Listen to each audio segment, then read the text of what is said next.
Hey guys, ever find yourself staring into the fridge at midnight craving chocolate? Or maybe you hit the chips hard after a stressful day. You're not alone. Those cravings aren't just about an empty stomach, it's your brain talking. Food cravings are complex and fascinating. Today we're going to break down the psychology behind those cravings and how to manage them without the guilt trip. Let's dive in. First things first, let's define what we mean by food cravings. We're not just talking about being hungry. Hunger is that straightforward signal from your body saying, "Hey, I need fuel. Time to eat." Cravings are different. They're like this intense desire for a very specific food.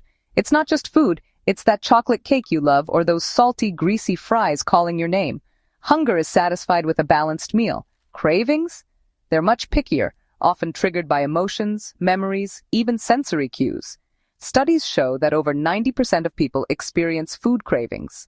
Interestingly, women are more prone to craving sweets, while men tend to go for savory snacks. All right, let's get scientific for a moment. Those cravings? They start in your brain, not your stomach. Specifically, the limbic system, the part of your brain responsible for emotions and memory, plays a big role. When you eat foods high in sugar or fat, your brain releases dopamine. This creates a positive feedback loop. Your brain remembers that pleasure and starts pushing you to seek it out again. Sometimes cravings can be your body's way of signaling a deficiency. Craving chocolate? Could be a sign you need more magnesium. Reaching for those salty snacks? Maybe you're dehydrated or your body needs to balance its sodium levels. When you're stressed, your body releases cortisol, the stress hormone. Cortisol increases your appetite and makes those high-calorie comfort foods seem even more irresistible. Chapter 3. How environment and culture affect cravings. Our environment plays a huge role in shaping our cravings.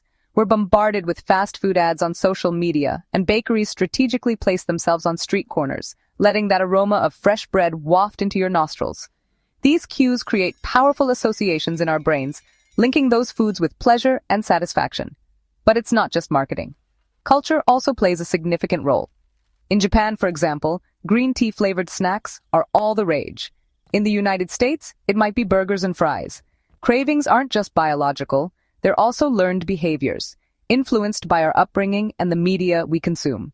Chapter 4. How to manage and decode cravings.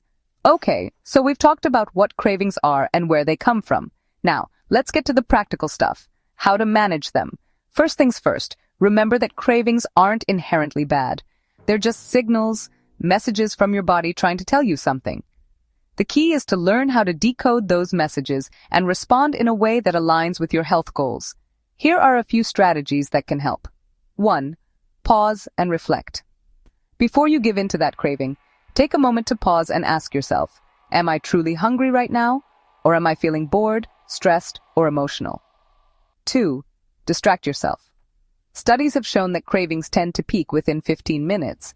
So, if you can distract yourself for a short period, the intensity of the craving will likely diminish. Try drinking a glass of water, taking a short walk, calling a friend, or engaging in a hobby you enjoy. 3. Find healthy substitutes. If you're craving something sweet, reach for a piece of fruit or some dark chocolate instead of that candy bar. Craving something salty? Try roasted nuts or whole grain crackers instead of chips.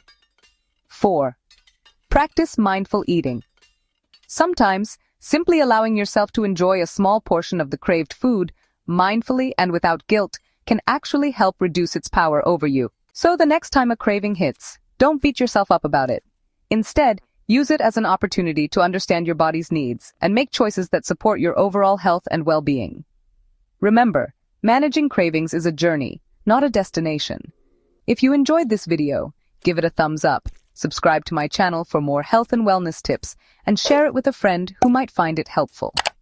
Stay tuned for the next video, where we'll be exploring the fascinating world of sound therapy.